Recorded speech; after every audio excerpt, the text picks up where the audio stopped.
93 FM.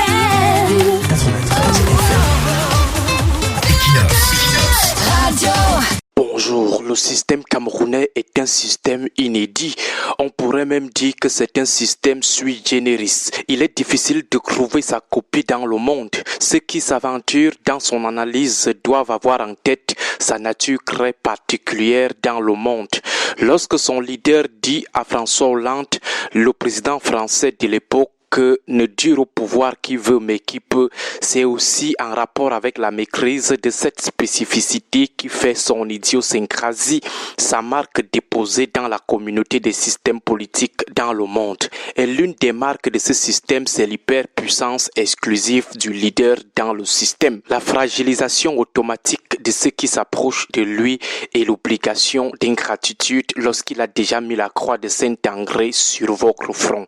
L'hyperpuissance exclusive du leader veut dire qu'au Cameroun, le président est le seul hyper puissant dans son camp. Après lui, c'est lui. Avant lui, c'était toujours lui. Il n'a pas donc de numéro 2. Après lui, c'est l'océan. Après l'océan, c'est un long désert. Après ce désert, on commence à voir quelques têtes à perte de vue à des milliers de kilomètres. Nous parlons bien des périmètres de son régime, son bloc. Il n'y a personne qui étalonne son pouvoir. Il n'y a personne qui soit puissant à ses côtés.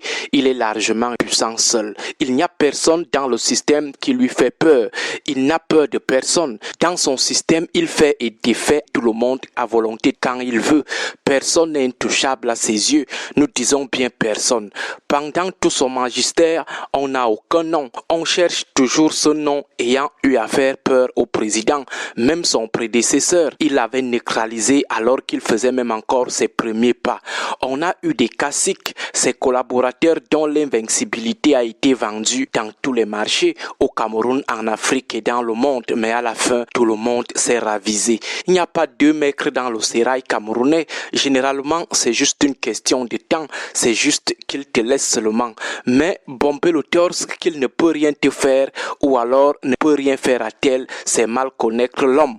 Une fois qu'il a déjà mis la croix de Saint-André sur ton front, tu montes, tu descends, il va te démolir, rien à dire. La preuve, c'est SGPR qui se sont toujours pris pour des vice-dieux. Il les a souvent cueillis comme des mangues très mûres avec une facilité très déconcertante.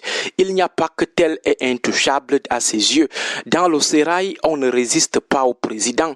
On ne met pas son dos au sol. Les bras longs perdent leur longueur dès qu'ils franchissent le périmètre de ses sentences.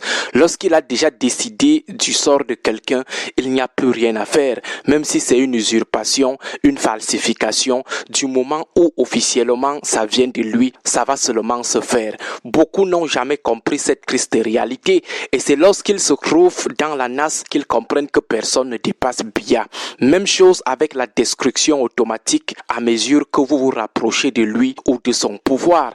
Il est comme le roi soleil. Plus vous vous rapprochez de lui, plus vous augmentez la chance de vous faire brûler les ailes. Or, beaucoup ont souvent pensé qu'en se rapprochant de son rayon, leur pouvoir augmente. Non, c'est juste une illusion. Lorsque vous vous rapprochez de lui, votre invincibilité perd ses points. Vous êtes plus vulnérable. C'est lorsque vous vous rapprochez de lui que vous devenez plus fragile. Concernant l'obligation d'ingratitude, lorsqu'il a déjà mis la croix sur votre front, la croix à démolir sur votre front, il n'y a pas que sans lui ou alors c'est lui qui avait fait de lui ce qu'il est. Non. Chante ses louanges matin, midi, soir, donne-lui tout l'or du monde, défends-le comme un bon tâcheron, rampe même devant lui matin, midi, soir comme un serpent bois, quand il a déjà écrit sur ton front à démolir, sujet à démolir, tu seras démoli. C'est une posture très réaliste, le réalisme à outrance. Il ne se rappelle plus de rien lorsqu'il a déjà sonné votre heure. Même si vous êtes son sauveur, ça ne veut plus rien dire à ses yeux. Lorsqu'il a déjà décidé, c'est bon, ça a été bon. Vous vous demandez pourquoi certains de ses collaborateurs qui se disaient tout puissants avaient été neutralisés comme des enfants, envoyés en prison. Pourtant des années avant, leur passeport leur avait été retiré, alors qu'ils avaient la possibilité de fuir. Ils savaient qu'ils allaient être pris, mais ils n'ont pas utilisé ces possibilités de fuir le pays, même clandestinement, avec certaines de nos frontières qui sont un peu poreuses en termes de circulation transfrontalière. Pourquoi ils n'ont pas pu fuir le pays? C'est simplement parce qu'ils n'avaient rien compris des trois réalités que nous venons d'évoquer. Ils croyaient qu'ils faisaient peur au lion central. Ils croyaient qu'étant proches de lui, ils avaient déjà augmenté leur invincibilité, leur immunité. Ils croyaient enfin qu'au regard de leur chemin avec le président, ils ne pouvaient plus leur faire ça. C'était malheureusement mal connaître l'homme. Avis aux zélés qui sont encore en état de grâce. Bon début de semaine à vous tous. 93 FM.